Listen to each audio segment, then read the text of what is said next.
Misa Malone, and Cleo Briggs, and Ruby. What is Ruby's last name?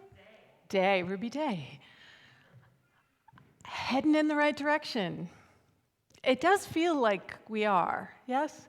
Things are opening up, and I was just talking to someone out here around how odd that can feel, that re-entry, as we are trying to step back into what is life. It's what it was, but it's so different. It's beautiful to be here in a room with all of you, and yet we're masked and we're keeping separate from each other. And I keep sitting with the Derek Chauvin trial is still reverberating for me. And while that verdict for me, personally, I'll speak for myself personally, is us headed in the right direction, there have been 7 people killed by police since that verdict came down. And while, thankfully, the hate crime bill against Asian American and Pacific Islander passed resoundingly in both the Senate and in the House, right? The equality bill, the equity is still stuck, right, for LGBTQ. So it passed in the House, and it doesn't look like it's going to pass in the Senate. So it's like, here we are. We're headed in the right direction, and we are not there yet, obviously. And it really does feel as if something else is possible. So how do we, because what we believe in Unity is that we are the architects of our experience. We are creators. Right here, right now, we are creators. And with that comes a degree of responsibility, not responsibility like, oh, I'm going to be weighed down by all the things, but responsibility in terms of able to respond. Able to actually respond. And what do we respond with? Because if we keep responding with what we've always known and what we've always understood, then we're not going to actually move much further down that road, are we? We have to be open to continually growing and changing. So I'm going to share with you right now a really lovely ad campaign that Procter Gamble has started. They aired this at the Oscars, and I'm going to let it speak for itself.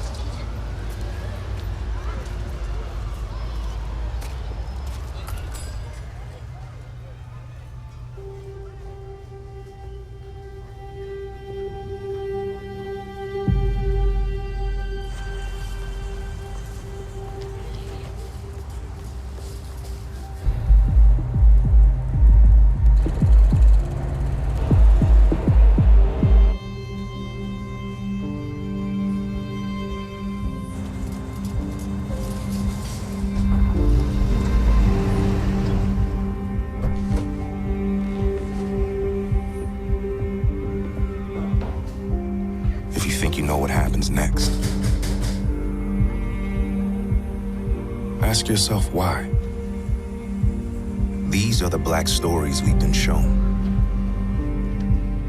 A narrow view that limits our understanding.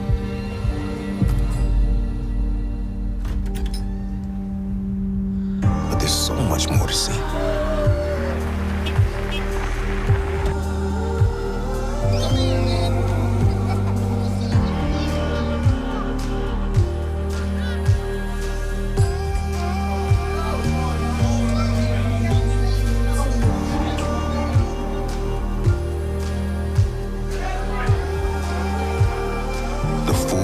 Of Black life.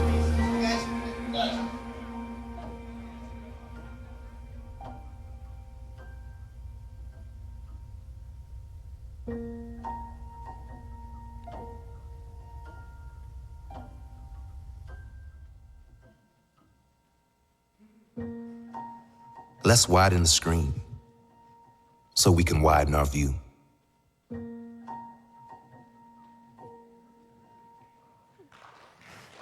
Right?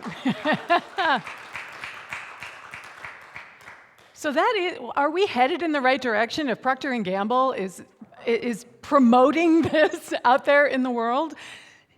And I want to invite us to understand that this is true not just for how we hold the Black experience. It's also true for how we hold our own experience. It's how we hold every experience. The invitation would be to widen your lens.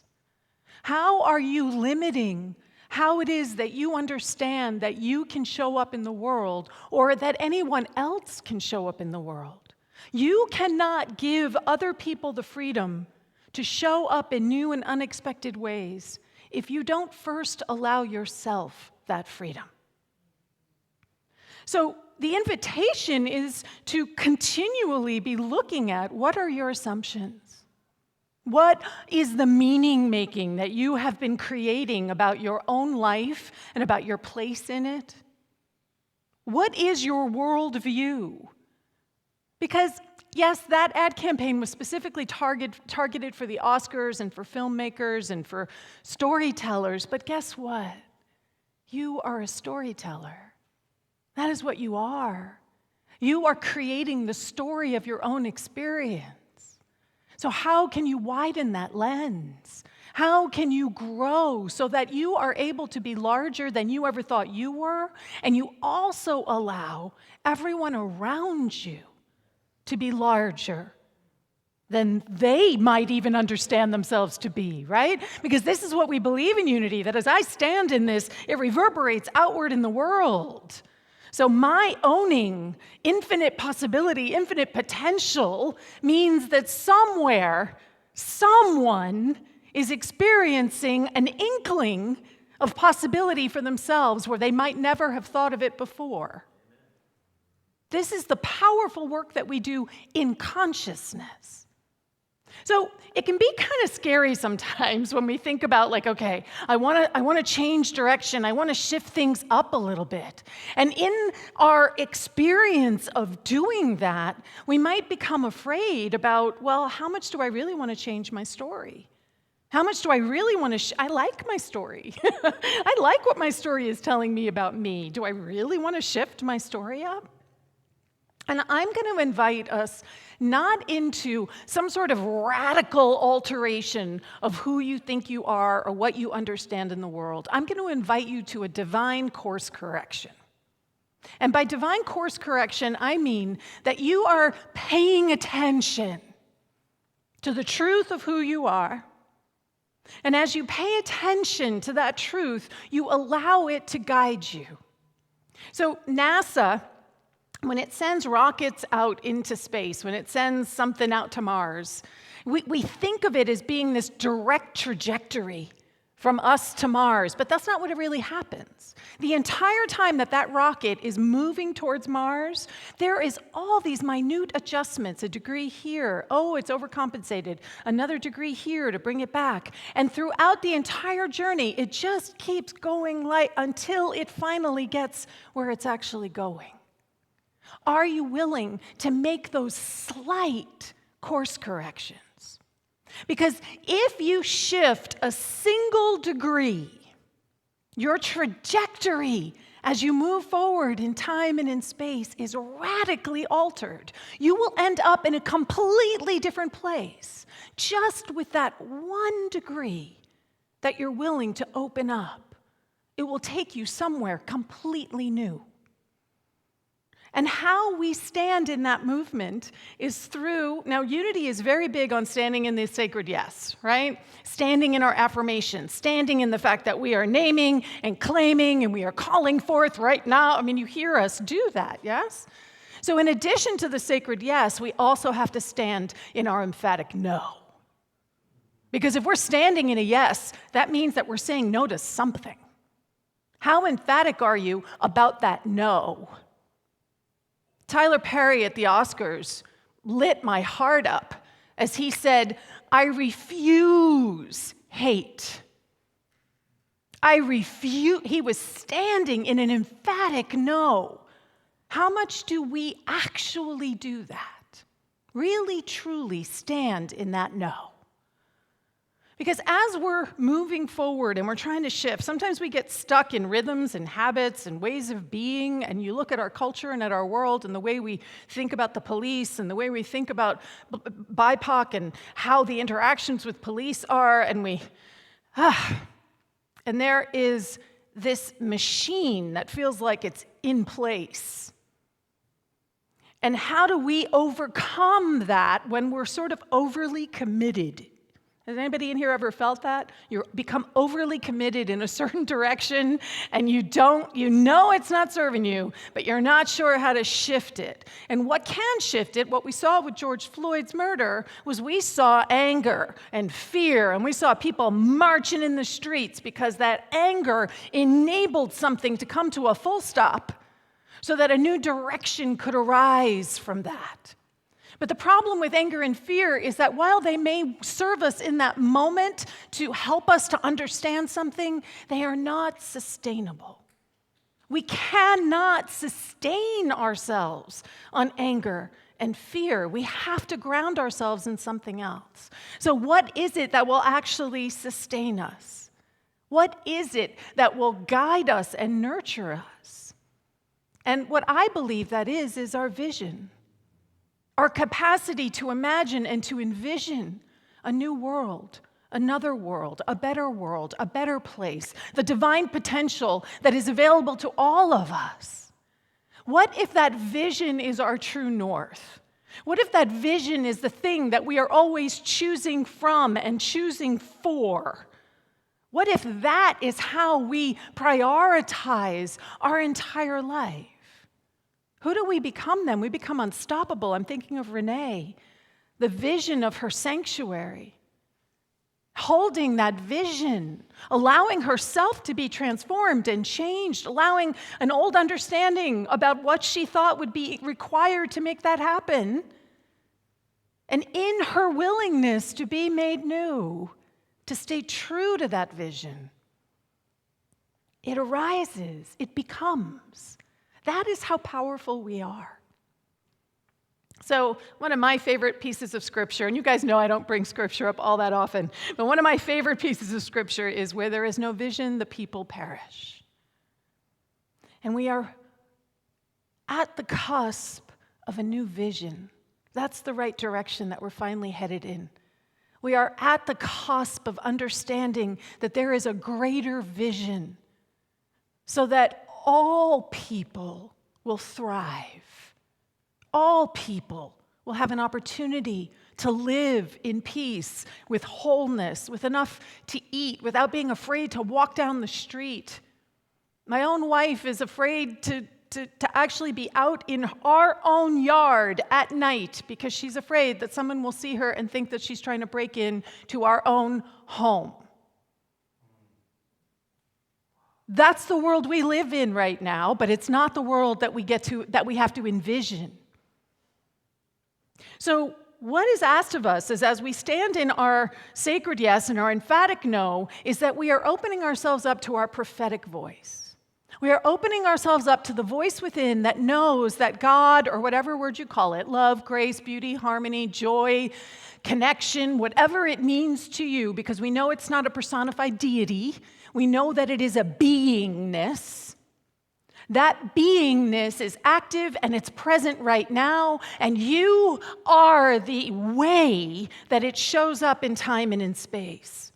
You are the hands, you are the voice, you are that which is bringing it into manifestation. And when we listen to our prophetic voice, that is how change arises. That's how we end up with sanctuaries for dogs. We end up with urban angels. We end up with Karen Ray's unity vision. My wife just recently has been on her own mission to incorporate pronouns at her job, creating doing PowerPoints and doing meeting after meeting to explain to people, to shift consciousness about the value of honoring how each of us chooses to identify our gender. And that's important.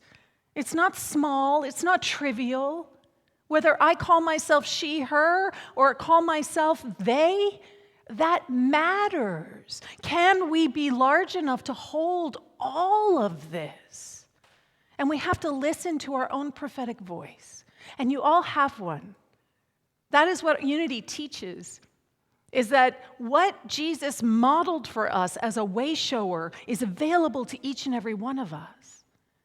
Are you honoring your prophetic voice? Are you actually stepping out, living into that divine vision, even when it's hard, even when you feel so vulnerable, and even when the vision that you are working towards feels so distant? I'm reminded of Darnella Frazier, and if you don't know her name, you should. She was the 17-year-old girl, well, she was 17 at the time, who recorded on her iPhone the 9.5 minutes of George Floyd's final moments. She was listening to her prophetic voice, 17 years old, and she knew that what she was seeing was not in alignment. And she stood in something and said, I am recording this for posterity. I am witnessing. I am being a sacred witness. And there is no doubt, because the police report that was filed on what happened to George Floyd was about a medical accident that he died on site. If she had not recorded that, it would have been as if it had never happened. So each of us are called to live into this divine vision and stand in it, even when it makes us feel vulnerable. So we have a quote, we have an affirmation that we have been doing at the end of service, but I really feel like it's now, right? It's right now. So I'm going to invite everybody in this room to stand up with me. And if you're watching at home, I'm going to invite you to stand up at home. Because this is the root of our teaching. This is what we really, truly believe, that we grow ourselves in consciousness, and as we grow ourselves in consciousness, it's not just for ourselves. We are changing and making this world a world that works for everyone. So I invite you to just open your heart and to touch your own prophetic voice, your most authentic divine voice. I'll say it first, and I'll invite you to fill this room with the truth of this statement. I lovingly create a world of safety, equity, and equality. Can we know this together, please? I lovingly create a world of safety, equity, and equality. Okay, now we're going to do that one more time. Okay? And I need you to really mean it. Stand in dominion. Right? We're going to stand in our spiritual authority. We're going to stand in what we know to be true. Ready? 1, 2, 3. I lovingly create a world of safety, equity, and equality. Yes. And so it is. Amen. You feel the difference in that? You guys sit down. You feel the difference in that? That second time was a sacred yes.